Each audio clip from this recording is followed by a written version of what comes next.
On behalf of the entire Atlantic Council family, I'd like to offer a very warm welcome to one and all. We're delighted to have you with us.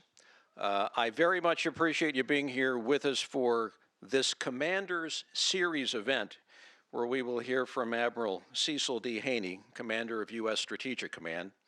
You know, he joins a roster of Atlantic Council Commander Series speakers that includes General Martin Dempsey, Chairman of the Joint Chiefs of Staff, and General Philip Breedlove, Supreme Allied Commander, Europe.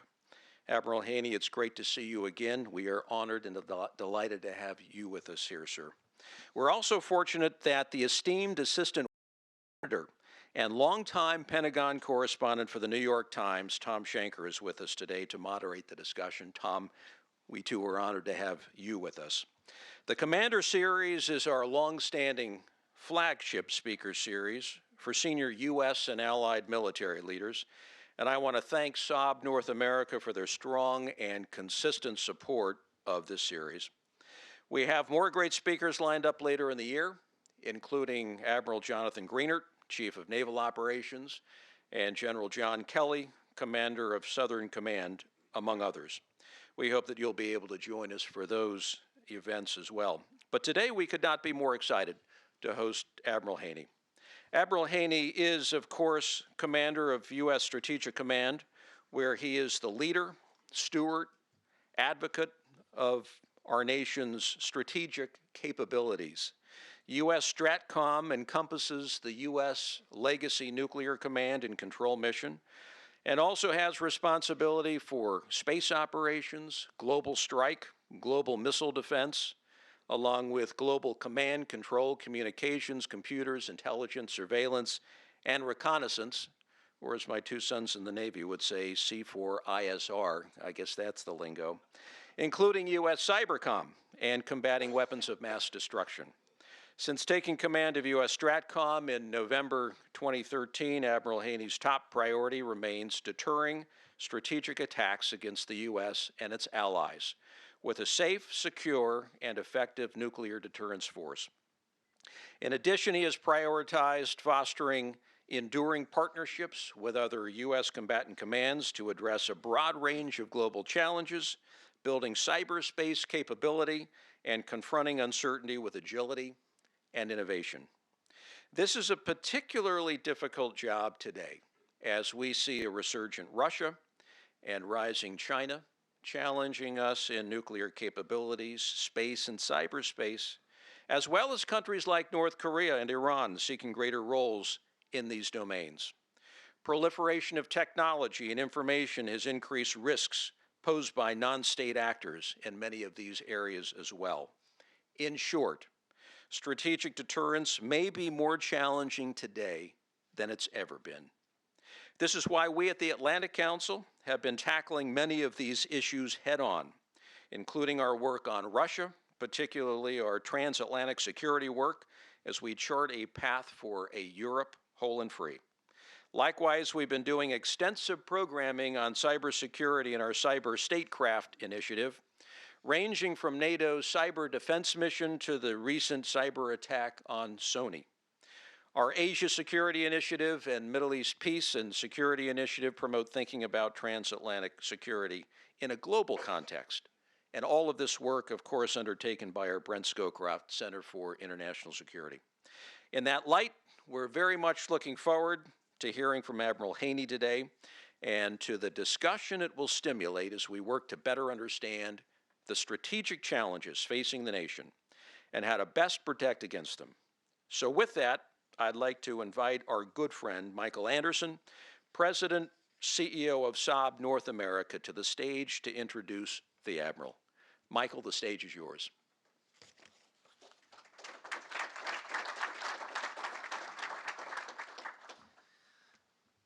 Thank you, Chairman Huntsman. Good morning, ladies and gentlemen. Once again, I'm Michael Anderson. I'm President and CEO of Saab North America. Saab has been a very active supporter of the Atlantic Council for many years, and we had jointly produced the Commander Series since the very start in 2008. The Commander Series has become an important platform for discussions of key issues in the U.S. military affairs and defense policies, and the close connection to the transatlantic relations. We're very pleased to see that so many of you could attend today. It is an honor for me to introduce our special guest today, Admiral Cecil D. Haney. Admiral Haney assumed command of the United States Strategic Command in November 2013 after serving as the commander of the U.S. Pacific Fleet. Over the course of his 35-year-long service in uniform, he has built a distinguished and decorated career in the Navy. He has also served as a Congressional Appropriations Liaison Officer for the Office of the Secretary of Defense. Admiral Haney comes at this with a depth of experience and have previously served as a Deputy Commander of U.S. STRATCOM, combined with a breadth of regional experience as the Pacific Fleet Commander and the legislative background. He has a true appreciation for the strategic complexity we face as a nation, as well as the practical challenges of matching resources and strategy. Admiral, we're very proud and pleased to have you here today. Please join me in welcoming Admiral Haney to the stage. Thank you so much, Mike. Please. Well, good morning, Governor Huntsman, and also Mike, thank you for the kind introduction. It's fantastic to be here today to interact with so many intellectuals, professionals who've been deeply involved in our nation's security and policy apparatus for decades. So thanks to the Brent Scowcroft Center of International Security for hosting this Commander Series, and the Atlantic Council at large for what you do. Stood up to bring foreign policy actors together to ensure a better global future. And I salute the broad range of security and international cooperation issues the Council has addressed over the years. I'm honored to be here, but I'm astonished to be at the podium by sitting in the audience, listening to many of you who've engaged so brilliantly in my top mission to deter strategic attack. While I thank Thom Shanker in advance for moderating today, he should know that I appreciate his critical analysis of what he termed the new deterrence in his book Counterstrike that he co-authored with Eric Schmidt. As most of you in this audience likely know, Thom details how Matt Kroenig, who is also in the audience today, and Barry Pavel were instrumental in sparking the debate to understand that deterrence is applicable to more than just our Cold War adversaries, and in particular for challenging our thinking with respect to deterring terrorism. It is that typical and type of critical thinking and debate that I appreciate. So while I give you some of my thoughts, know that I value different perspectives, your opinions, and I look forward to our meaningful discussion. As we look at the world today, it's important to stop and recognize just how far we've come since the end of the Cold War. This month marks 22 years since former President George H.W. Bush and Russian President Boris Yeltsin signed START II. Although the treaty was never ratified, it is a significant chapter in our history in establishing the glide slope of reducing the number of nuclear weapons. I can only imagine the rich exchanges that occurred during that period of our history right here. Today, after providing you a brief overview of my perspectives of the complex security environment we face, I will center my remarks on two things. First, my priorities and approach as Commander of U.S. Strategic Command. And second, strategic deterrence with emphasis on the need for a nuclear deterrent force.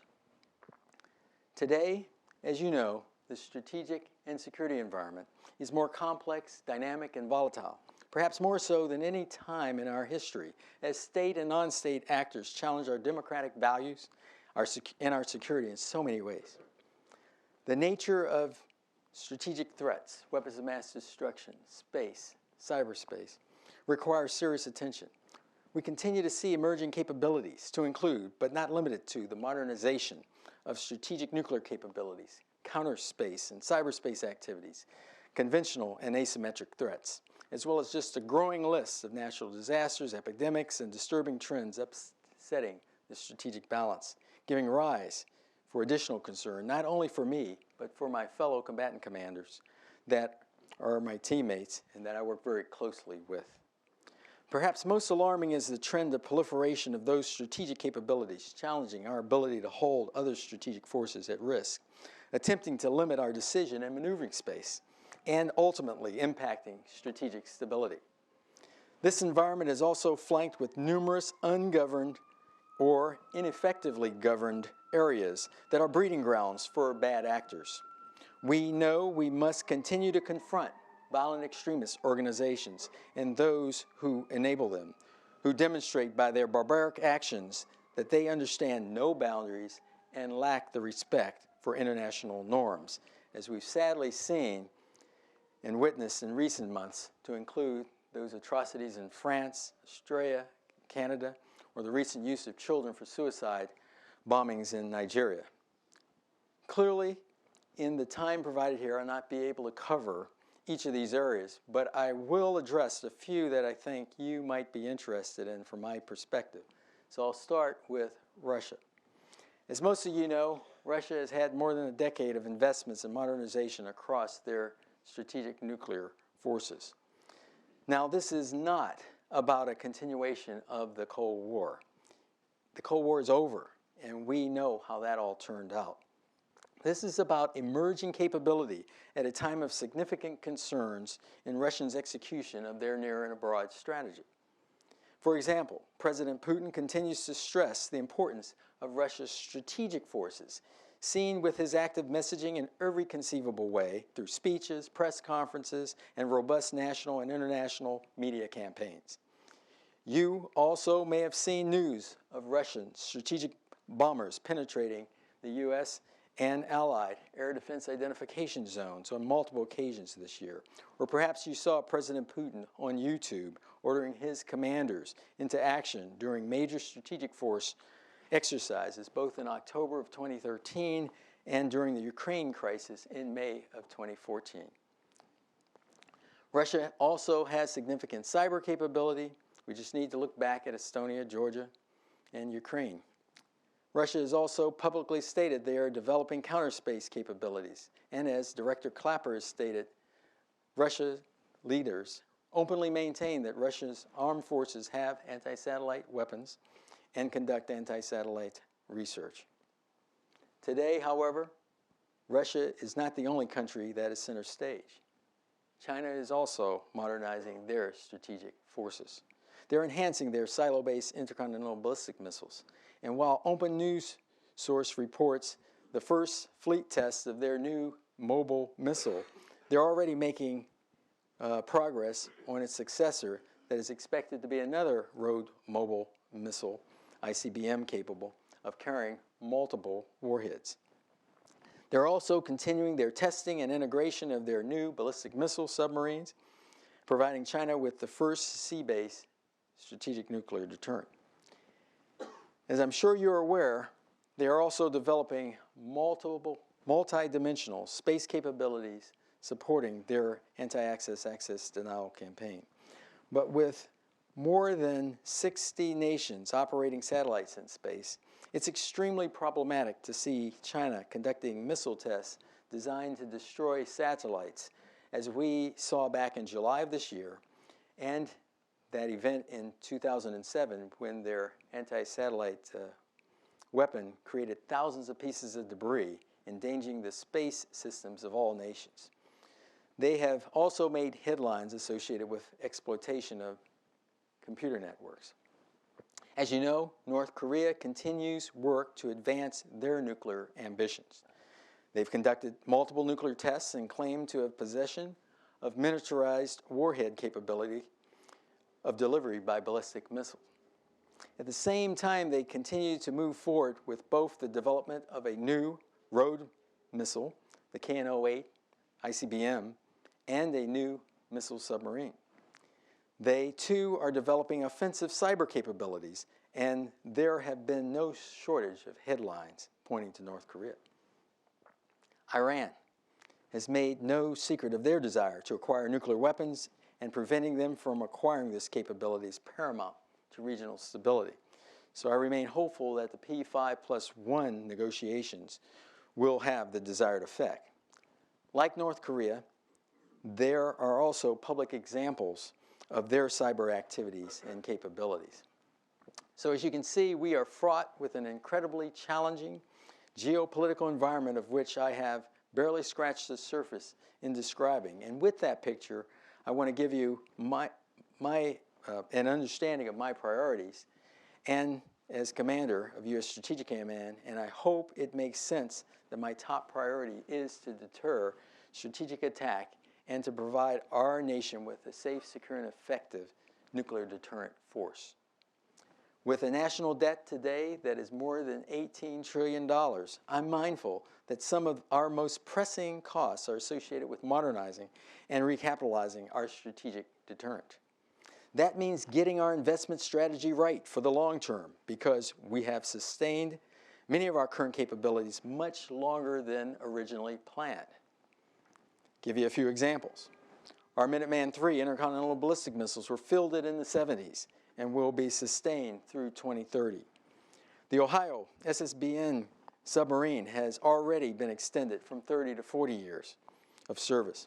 Our newest B-52 models came off the assembly line more than 50 years ago, and there's no plans to retire them before 2040. Some of our warhead infrastructures have been around since World War II, and our stockpile is the oldest it's ever been, with an average age of over 27 years. Our nation faces a substantial multi-decade recapitalization challenge, and we must continue investments toward that effort. Our planned investments are significant, but are commensurate with the magnitude of the national resource that is our strategic deterrent. We must get this right. As we reduce the number of launchers and warheads under the New START Treaty, the value of each remaining element of our nuclear deterrent becomes even more important, while at the same time facilitating the norms set by the Non-Proliferation Treaty. We cannot do this alone, however. I work closely with my fellow combatant commanders and the interagency, but it's also working with our allies and partners and friends and building enduring relationships with partner organizations, such as think tanks and academia, to confront the broad range of global challenges. In just the past year, I've also had the privilege of being able to have meetings with a number of our allies, to include Chief of Defense of the Republic of Korea, France, and Australia, a former Defense Minister of Japan, Vice Chief of Defense of the United Kingdom, and Five Eye partners for space sharing agreements. This past October, we conducted a command and control exercise designed to train our Department of Defense forces and assess our joint operational readiness across all of my mission areas with a specific focus on nuclear readiness. And we did this not by ourselves. We did this in conjunction with U.S. Northern Command, NORAD, and the Joint Staff to include our Canadian partners in exercises that were grouped together: Violent Shield, Positive Response, and Determined Dragon. I share this with you as I want you to have an appreciation of just how I value partnerships and collaborations and how we at U.S. Strategic Command aim to work seamlessly across the interagency as well as with our allies and partners. As a nation, we are highly dependent on space capabilities, more so than ever before. Space is fully integrated in our joint military operations as well as in our civil and commercial infrastructure. Space today, though, is contested, congested, and competitive, and we and the international community at large require assured access. While our space assets continue to face this growing threat from adversaries, adverse effects are also generated at the speed of cyber and cannot be ignored.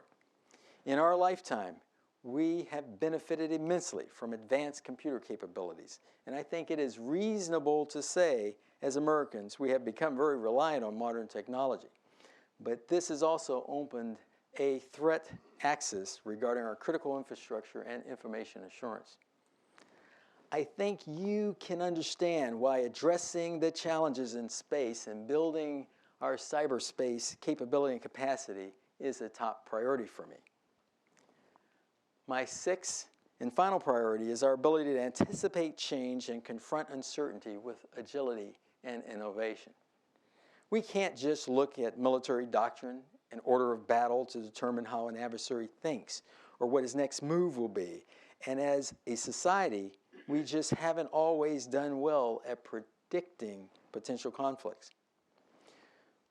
We were certainly surprised with the chemical attacks in Syria, Ukraine crisis, and more recently here, things in France and Ottawa, Canada.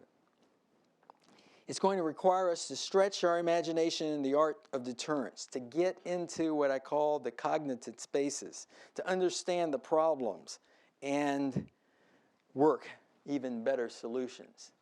And I can't stress enough the vitality of continuing to bring together our national leaders to think through and visualize some of our nation's most challenging issues. Last summer, we cut the ribbon at U.S. Strategic Command's Wargaming Center back there at Offutt Air Force Base in Omaha to help enable and challenge our thinking with the ability to look at alternative scenarios, some plausible today and some unthinkable tomorrow. This is why this Department of Defense Innovation Initiative, announced recently by Secretary of Defense Hagel, is also very important to me. We need to grow innovative leaders, identify new operational concepts, and develop and continue to develop cutting-edge technology so that we can continue to evolve ideas on how to deter our adversaries and potential adversaries, and of course, assure our allies. So now that I've covered my priorities, let me shift to that number 2 topic I wanted to talk about this morning, strategic deterrence with an emphasis on the need for a nuclear deterrence force. Today, as I've discussed, there are multiple states around the globe who possess nuclear weapons or aspirations of acquiring them. In his 2009 Prague speech, President Obama publicly stated his goal for a world free of nuclear weapons, and we continue to work towards that goal with the New START Treaty.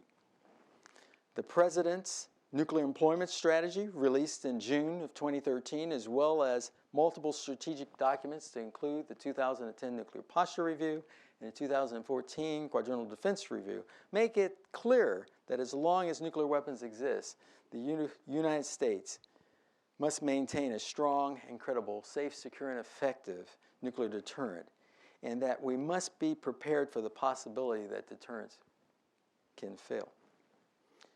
So 21st century deterrence must be tailored to specific adversaries and threats and in an integrated manner so we can predict what deters and what prevents escalation. Given the aspirations of some and the modernization of nuclear capabilities in the world today, there is clearly a need for the United States to maintain a nuclear capability as part of our strategic deterrence strategy. But it is also equally clear that while our strategic deterrence includes a triad of delivery platforms, it is more than that, and all of it must remain credible for decades to come. Our strategic deterrent also includes the following: a robust and agile intelligence apparatus that can provide the necessary indications and warning, a synthesis of dedicated space and ground sensors that provide the critical early warning for missile launches and bomber threats, assured national and nuclear command and control and communications, the necessary infrastructure to sustain nuclear weapons without fully testing the warheads today, a credible missile defense system that extends and defends against limited attacks from rogue nations, relevant cyberspace and space capabilities, trained and ready people that conduct strategic operations and planning, synchronized treaties, policies, and strategies, and of course a campaign plan that orients all of our assigned capabilities and activities toward a common purpose. This is not just capability, but a whole-of-government approach that requires our attention and the necessary resources. This is why I believe the Nuclear Deterrent Enterprise Review Group that Secretary Hagel established is so important to keeping the focus and balance of effort to support our nation's strategic deterrent. In closing, let me say this. The strategic context and the emerging threat environment are increasing in complexity. At the same time, the speed of information and misinformation, coupled with the proliferation of capabilities, continues to threaten our critical infrastructure and our democratic way of life. Even in this era of significant resource constraints, we must get 21st century deterrence right.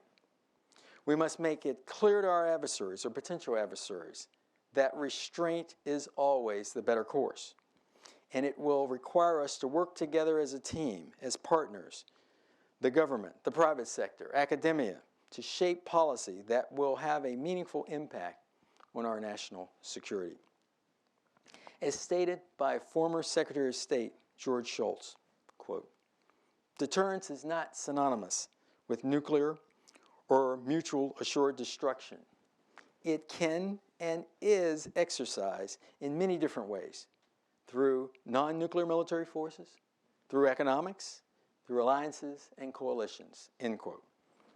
Of course, we could not have this credible strategic deterrent today if it were not for the men and women, both in uniform and in civilian clothes, who conduct and contribute to our strategic deterrent mission day in and day out. Across all areas, from under the sea to geosynchronous orbit, they are making concrete contributions to our national security 24/7, 365 days a year. I couldn't be more proud of them and the work they are doing, and I hope you have the same sentiments.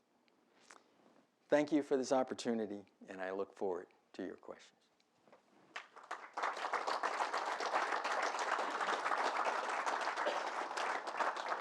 Thank you. Okay. Thank you. Very interesting comments. Thanks to Chairman Huntsman, to Fred Kempe, and Barry Pavel for the invitation to moderate today. The Admiral and I will spend a few minutes unpacking his very thoughtful and thought-provoking questions, but I promise to preserve half the time for questions from the audience, which is always an exciting and engaging thing to do. We have a hard stop at 10:45. One biographical note about the Admiral that wasn't mentioned: he is a son of Washington, D.C., and a product of our public school system, which means there's hope for my kids. That wasn't out loud, was it? Is the mic on? Admiral, because we're here at the Atlantic Council, I wanted to start our sort of trip around the world thinking about new thinking for deterrence with one of the risks you mentioned, which is Russia, of course. As Chairman Huntsman so correctly said, deterrence is in many ways more challenging. And not that we look back fondly on the horrific fears of the Cold War, but it seems obvious that deterring a nuclear Russia, which is so aggressive with its conventional capabilities, does indeed present you new challenges. What is your thinking about that specifically today, especially because it's a whole escalatory chain of capabilities that Russia is using, from little green man and information, in ways that the Soviet Union simply didn't? Well, I think as you look at Russia today, you have to look at it as Russia today, understanding its history as well as what has been stated as their goals for the future. And as we work through deterrence with them, first and foremost, we have to have deep cranial understanding of where they are, their thinking, their leadership thinking, and where they're trying to go with their objectives. And as you said, in today's world, we need to look at it in an integrated fashion, and it really requires time, patience, and capability in dealing with that. So it's very important that Russia remains on our radar scope in a big way, but that as we work this, that we work it in an integrated fashion across our whole of government capabilities, but with deep regard to our allies and partners that are also associated with this. But what does that look like exactly? I mean, is it a capability for capability match? You mentioned whole of government, of course, but you know, it seems, I think most people, if they were polled today, they would say the initiative remains with Mr. Putin. So how can we deter a very aggressive chess player who seems to be winning so far? Well, I think winning is always looked at better post facto in history. And there are a lot of parts and pieces that are in motion here across our various activities as a country at large. And I would not want anyone in this room to think that the United States of America isn't taking that very, very seriously in a good way. To see a nation state like Ukraine having its sovereignty challenged, as you have described here, is obviously one piece of it. The similar over Crimea, and the business of doing this at the same time while doing the flexing of what I call their strategic capabilities, and just a number of long-range strategic aircraft flights that I mentioned earlier in the remarks, to some of the exercising of strategic capability at critical points. One, and there's no doubt, I think, in anyone's mind here that Russia is very interested in President Putin in ensuring that they are recognized as a nuclear-capable state. And we need to be thoughtful and clever as we approach their endeavors here, particularly as they exercise their advertised near and abroad strategy. And it's more than just Ukraine from my visual point. And as you watch the flexing and the discussion, quite frankly, of nuclear, a number of times President Putin has brought it up. One thing I want to emphasize here, this is not about getting into some Cold War race with Russia. It's about dealing with it professionally and thoughtfully, using all of our mechanisms of deterrence. Right. We certainly don't know what is inside Putin's mind right now, but lots of thoughtful analysts have expressed concerns, as have leaders in the area, that the Baltics could be next. They, like Ukraine, have a sizable Russian population. The revanchism is felt there, and that could be part of a plan given the Article 5 demands for Putin to lay a challenge to the United States and NATO in an attempt to try to prove that NATO is a paper tiger and to neuter the organization. As commander of Strategic Command, what is your role in assuring our allies and in improving American resolve? Well, my role obviously is to take all those missions that I have in my job jar and make sure we're ready to execute those, first and foremost. But also with those priorities, as I described here, U.S. Strategic Command doesn't do this alone. We work very closely with our fellow combatant commands and obviously the interagency to ensure that we are thoroughly looking at alternative futures and those kind of things, and obviously ensuring that we are providing our national security apparatus all the capability associated with it, while at the same time working in close partnership with NATO. You just had Phil Breedlove here, I think, not that long ago in terms of the work that he's doing out there from his standpoint. So in the work that he's doing, we at U.S. Strategic Command also provide support in that regard, and many dialogues between us, including the work we do in various forums together to include exercises. You certainly own the strategic deterrence from the military standpoint, but all the pieces that you mentioned, including also missile defense, cyberspace, as well as intelligence, do you feel that they are knitted together? Can you get your arms around them in one place at one time? Or do you still see the sort of stovepiping that creates inefficiencies and risks in executing a plan for strategic deterrence? No, I look at, quite frankly, and as I went through that list, if you will, of what I consider critical in our strategic deterrent tool bag, if you will, all of those are important, and they have to be integrated. You have to look at it in an integrated approach here in this 21st century that we are a part of. And as a result, it is very advantageous to have that that list of missions, because that also glues together other players in incredible ways that allow us to work even more seams in that regard. So the business of being able to continue to work missile defense is important. Part of that calculus, as I mentioned, that's one of those ingredients. And with it, to ensure we get the right balance in an effective way and improvements in that capability where we need to. Mm-hmm.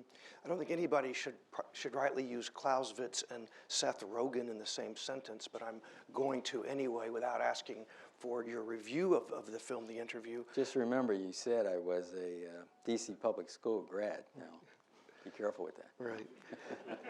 But I did want to talk about North Korea, and you're thinking about new applications of deterrence to that adversary.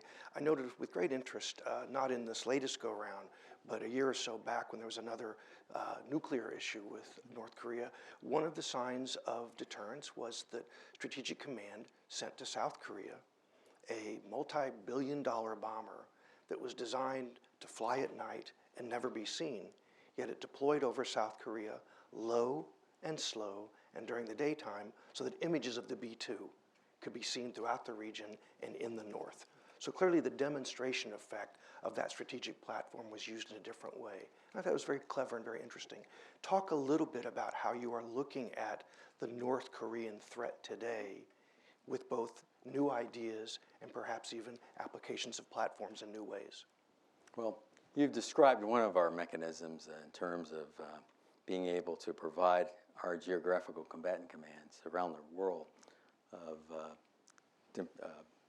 activities such as bomber assurance and deterrence missions that we go out on. One, it keeps our operators fresh in terms of understanding the environments that they could be operating in. And two, it provides us a mechanism to work with our allies and partners in that respect while also honing our skill sets.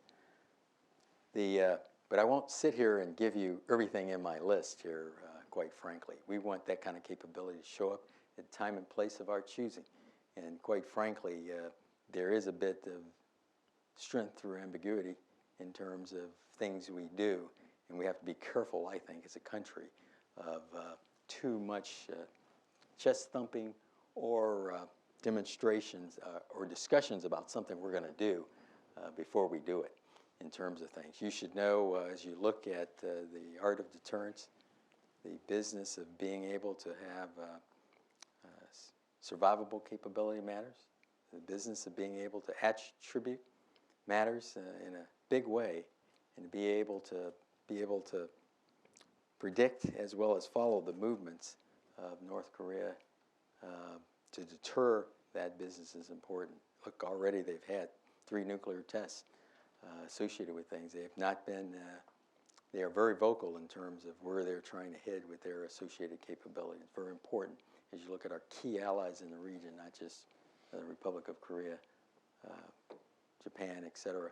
Very important that we continue to work with those countries, with the combatant commander that is in charge of that region as we work at U.S. Strategic Command through various mechanisms, including that.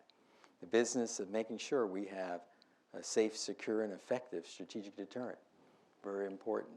When the Chief of Defense from the Republic of Korea came through U.S. Strategic Command last year, he was very interested in understanding our capabilities, and we had some frank discussions in that regard to why, capability we have in providing assurance for the Republic of Korea.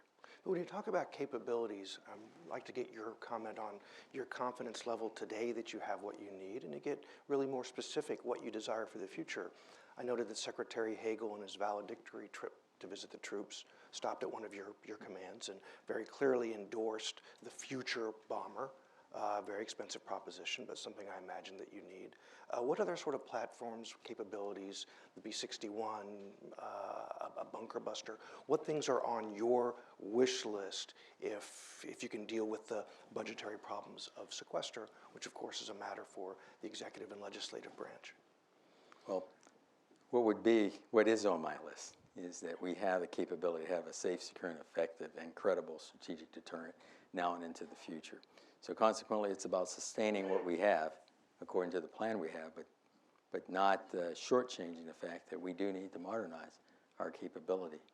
And as you look at that list I gave here, all the way from sensing capability, communications capability, to the platforms, which gives a lot of discussion there.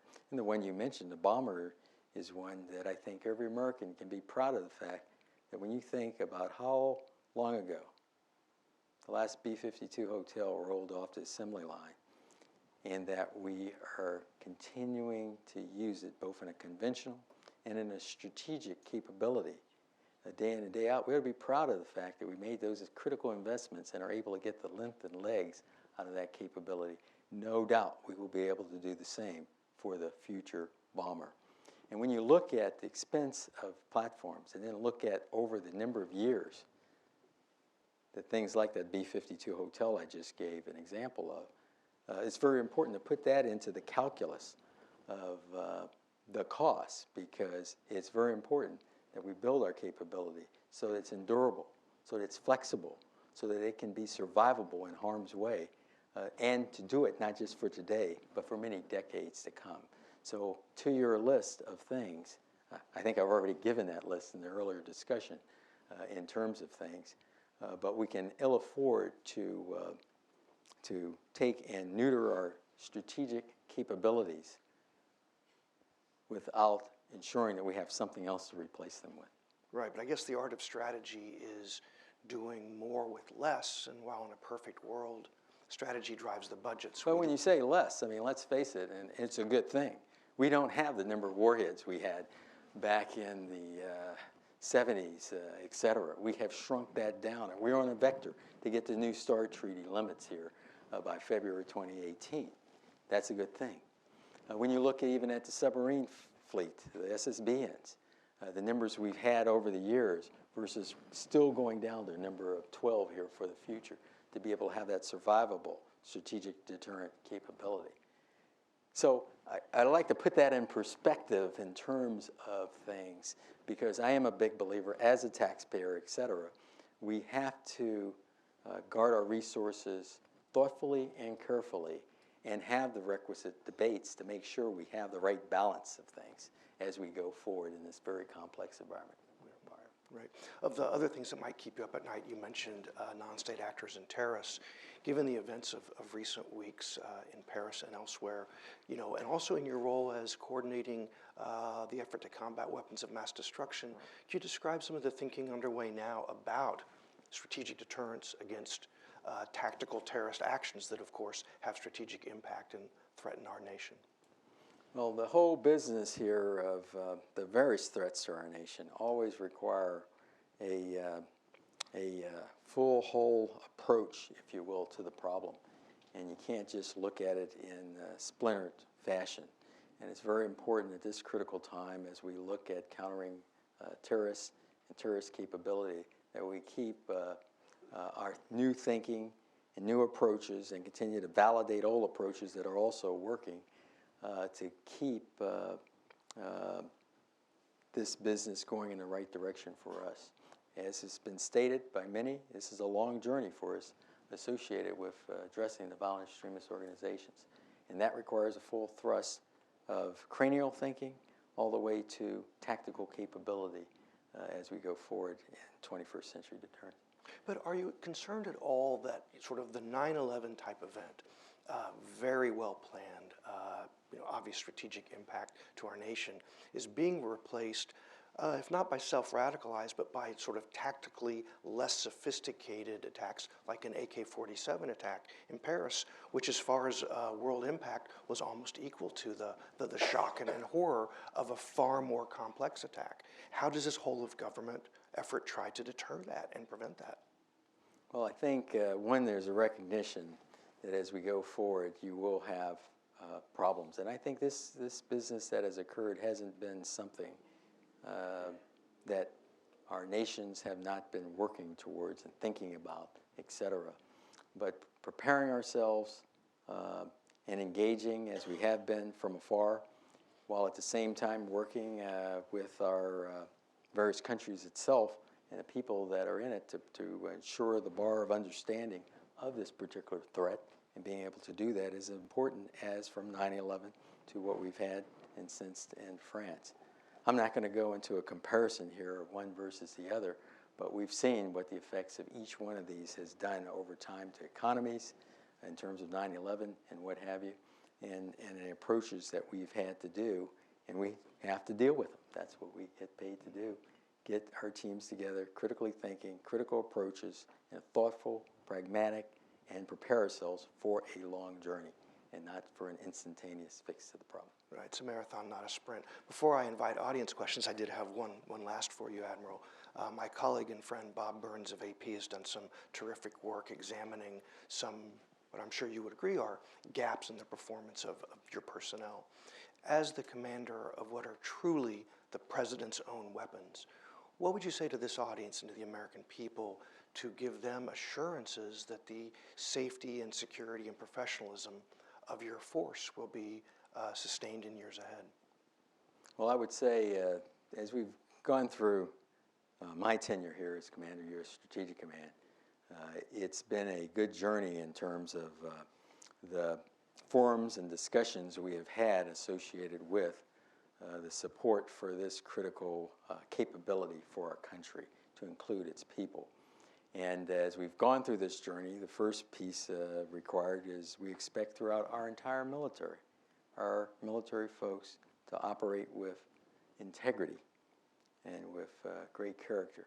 And when we find those kind of problems, no matter where it is, we pluck it out of our system, while at the same time get through some root cause analysis to figure out what are all the things we should be doing associated with that particular problem, this being no different.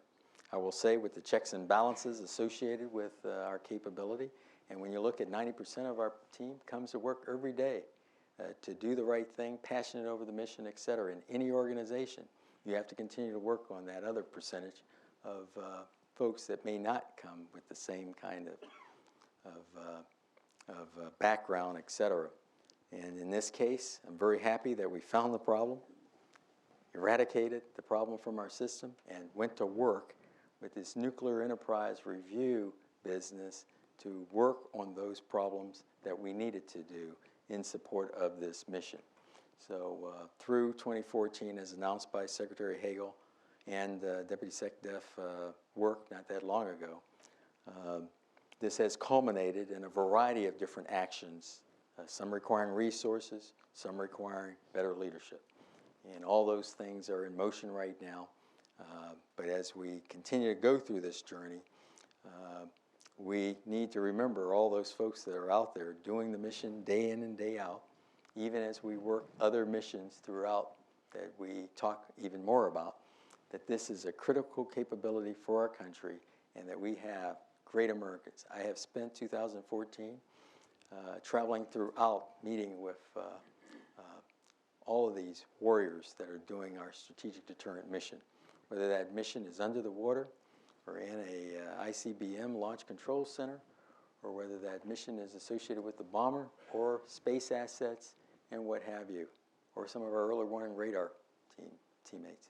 And I can say unequivocally, those folks are fired up and charged about the mission. I think the rest of us need to support them in how we talk about it and associate it with the plans we have now in support of resourcing the things we need to resource in that regard. Thank you. But I am proud of working with those great Americans. Thank you, sir.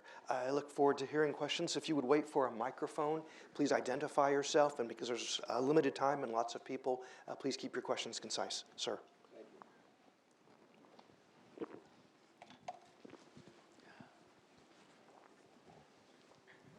Admiral, I'm Harlan Ullman. I'm a recovered Sovietologist from many years ago. And in full disclosure, I've been on the SACEUR and remain on the SACEUR Advisory Board, it seems, and just since Ike was a sink. My question relates to Russia's new military doctrine that was announced in late December. And I wonder what your reaction was to it and anything that may have been different that struck you. And second, in the context of Russia, it seems to me the one area where they have a very, very large numerical advantage over us is in short-range or theater nuclear weapons.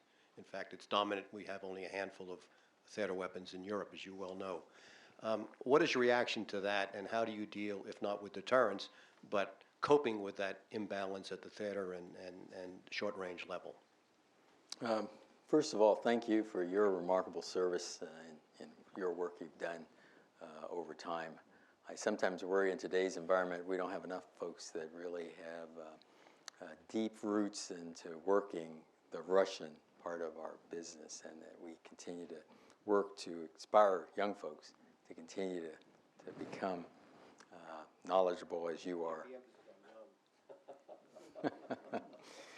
But the first piece here associated with Putin, President Putin putting out his doctrine, I think is a good thing for us. I'd rather see him be vocal and understand what he's thinking out in front versus guessing or trying to integrate the jigsaw puzzle parts of the business.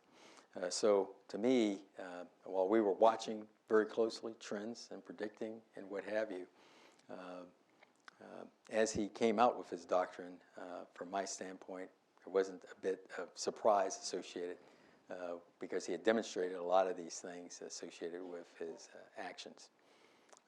What has been part of the piece that I have been a bit focused on is to make sure we take note of all the parts and pieces of not just this particular speech, but also the combination of things that we have observed over time, and not ignore or lowball that, but to continue to confront those and to continue to work our cranial power associated with dealing it in a holistic way associated with things. It will be interesting as we go forward and see additional reactions as we look at how Russia does with their economy these days, as well as their ambitions to maintain strategic capabilities in multiple dimensions, not just nuclear. And as we also look at their other endeavors, but making sure we're prepared and thinking ahead and working in conjunction, as I've said before, with our allies and partners and looking at this globally. In the back on the aisle, gentleman here, yes.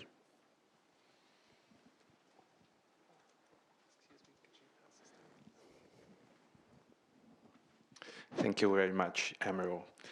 My name is Dong Huiyu with China Review News Agency of Hong Kong. And it was reported that China recently conducted a flight test of a new long-range missile, DF-41, which can reach any city in the United States. Do you have any comments on that? And secondly, how is the U.S.-China nuclear dialogue going on right now? And do you have any exchange program for this year between the U.S. Strategic Command and the 2nd Artillery of PLA? Thank you. Thank you for your question and or series there. Obviously, we look at strategic capabilities of every country that's out there developing or modernizing their associated capability. And you mentioned a DF-41, but as I mentioned in my speech, there's a plethora of different strategic capabilities that China is also growing associated with things. As far as us having a dialogue from U.S. Strategic Command to equivalent organizations in China, there is no U.S. Strategic Command that I can directly go to. Most of my work in that regard is working through Pacific Command. Pacific Command is the combatant command for that part of the region. Admiral Sam Locklear leads that group and has a variety of different areas there as well as other forums that we associate with. But to date, I do not have a forum that I work with a corresponding individual from or team from China on. Whether that matures itself and comes out in the future, time will tell. We're doing a lot of things mill to mill right now with China. I know not that long ago there was a Rim of the Pacific exercise that was conducted out there with Chinese participation, and those kind of things are good in that regard. From the strategic picture, though, as you pointed out, the piece that concerns us and that we work hard at is being that China is not transparent in terms of its intentions and in terms of its development programs and what have you. that is an area that we have to work towards and continue to be mindful of as we go into the future. When we look at countries like our relationship with Russia, being able to have this transparency through New START Treaty, very important to both our nations. And that's why it's important, I think, that we continue that kind of business. Even through Ukraine and Crimea, we have continued to inspect each other per plan associated with that treaty, for example. But when we look at China, we haven't been invited to come and explore what they have associated with things in their nation. Thank you. Question here, front row. Thanks. Great panel. Bob Amrani with Defense News. Sir, as the steward of the nuclear arsenal and all the personnel that basically go with it to make sure that the force has proficiency, at what point does sort of the paucity of investment in the entire nuclear infrastructure, whether it's at the labs, I mean, at what point does that gap in capability begin to affect the operational capabilities of the force? I mean, it's been 2 decades since we've developed a new nuclear weapon, for example. The B-61 program continues apace. It's had some financial challenges, obviously, as an important part of the arsenal. At what point do we need some form of national form of investment to recapitalize the entire nuclear enterprise? There's discussion, for example, on the Ohio replacement program being so expensive that the Navy itself can't take it out of its own budget. Do we need to have sort of a different fundamental strategic approach to how we recapitalize this massive, which some very good newspapers have profiled on the capabilities and the problems associated with it? Very good. Good question, as I would expect from your experience. Good having you here. The whole business of infrastructure is a very key component, as I mentioned earlier, that I consider part of our strategic deterrent. I visited all of the laboratories here over the last year that do that work for us. Sandia National Labs, Lawrence Livermore, Los Alamos, for example, and work very closely with the NNSA organization under the Department of Energy. We have a Nuclear Weapons Council, DOD to DOE, associated with that piece, so we're in regular conversations in that regard. The piece that we work as a team to really evaluate very critically is not just let's go out and build something new. Quite frankly, I think we've been very thoughtful as a nation in our approach of doing life extension programs and those kind of things, modernizing electronics and those pieces that we must to ensure we have safety and security associated with each of our nuclear weapons. With this, having visited and seeing the professionals that work there, you're right, they have to work hard to keep the inflow of professionals to come in to work that super duper nuclear physics, chemistry, metallurgy, all those kinds of things in their workforce. A very vibrant workforce, though, that I will say, that goes through and really does a lot, not just in those life extension programs, but in the surveillance programs associated with our nuclear warheads. So I don't want to say, though, that there's not work that those organizations have to do to keep their workforce in place. And the fact that we are working, because there are some infrastructure things in terms of facilities that require improving in order to sustain this for decades to come. And those are things that we as a nation have to continue to work on our programs associated with that so that we don't dilute that part, because that's a key part of our deterrence apparatus. Your second question,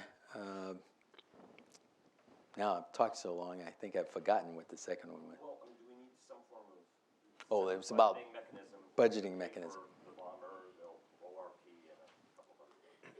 Well, right now, from my perspective, my big ticket item is that those items need to be in the budget and funded, period, end. I will let the professionals here from the Office of Secretary of Defense and at Congress really work on a noodle on how we need to work that perhaps more holistically in terms of what you just said. That piece of being able to follow the money, as you know, is very important. So whether it's a one bin or whether it's a bins that we pay close attention to associated with things, because when you look at that SSBN or that ICBM is one mission associated with things, and then you have to have that dialogue of how do you do those things that have dual capabilities, and then what's in that bin, all the way, as I talked about before, from outer space to under the water. Sir.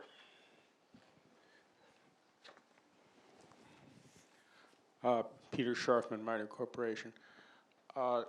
Our traditional deterrence doctrine distinguished between intelligence gathering, which we tried to prevent but not deter, and outright attack, which we visibly and vocally deterred. So in the realm of cyber, how should we think about drawing the line between intelligence gathering and actual attack? Well, in the realm, and thank you, Peter, for that question, very thoughtful, in terms of, where do you draw this line between, because you have so many things going on in this cyber arena of exploitation to destruction of property in terms of things. And this piece goes even higher than that, I think, in terms of where do we have the international rules of the road, if you would say, that really help define that piece for us in a clear and concise and verifiable way.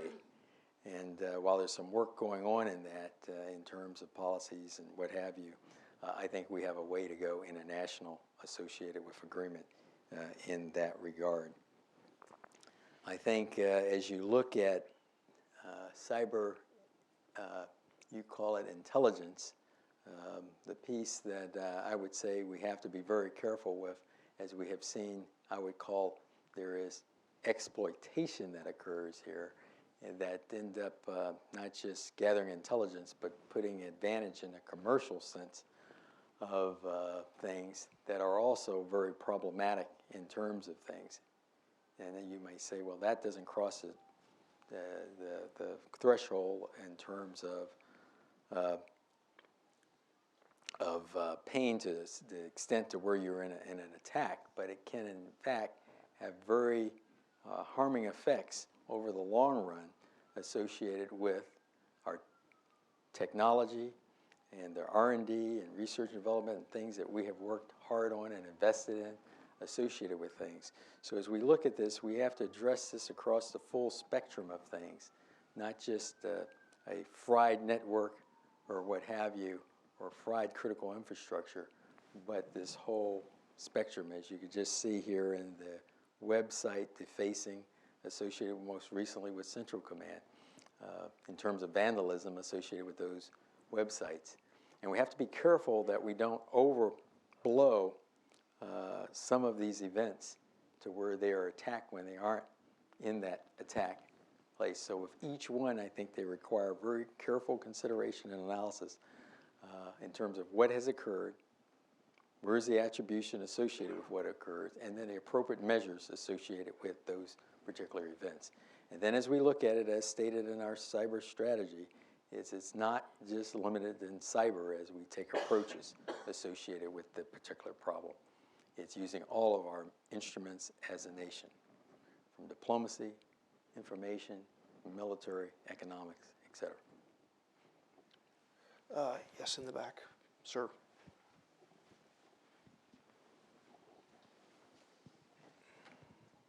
Thank you, Admiral. Doug Shaw from the George Washington University.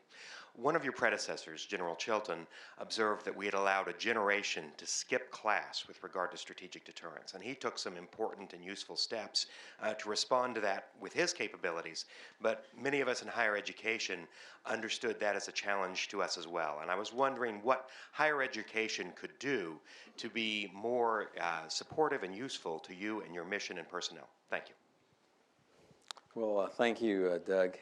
I think coming from an institution like George Washington, as I look at academia, I really count on us having a lot of dialogues associated with deterrence at large across that spectrum that I talked about, from the various big areas, nuclear, space, cyberspace, but this business also of violent extremist organizations who would love to have in their hands the weapons of mass destruction, for example, and then talking about the art of deterrence and what new things can we have. I shouldn't say new things in tool bag. I like to say new approaches associated with things that should be, perhaps some are not so new, but to make sure they are being thought about as we go forward.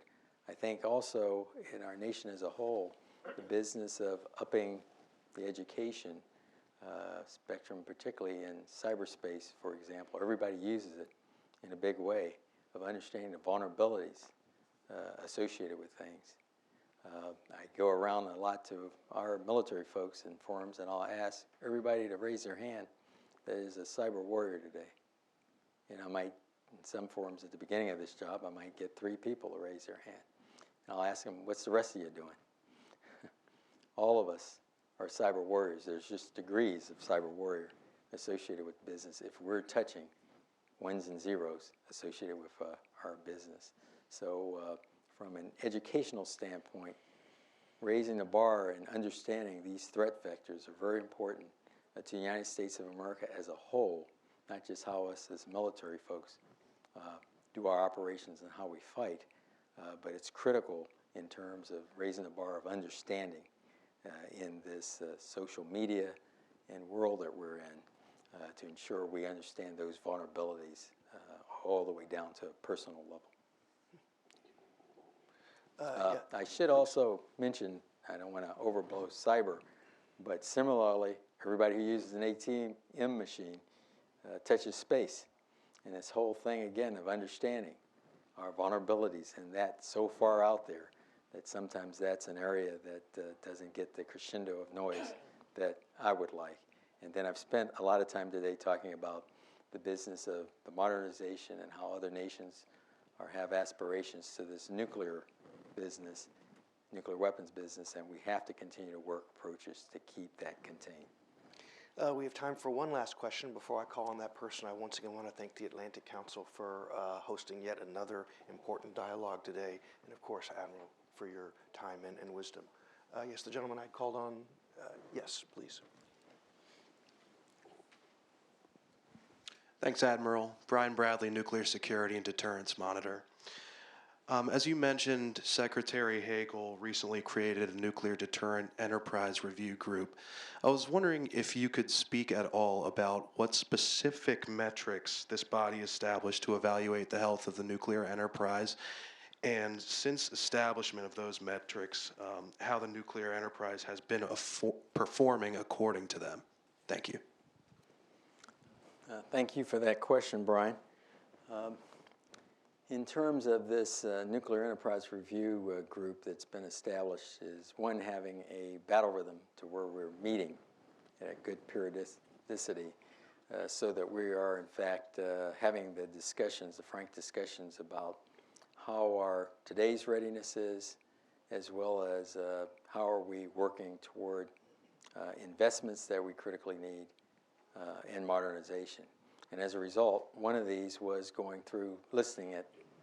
What are those things we need to be investing in, whether that's people, whether that was security, whether it was technology, et cetera, and really getting through that series of reviews.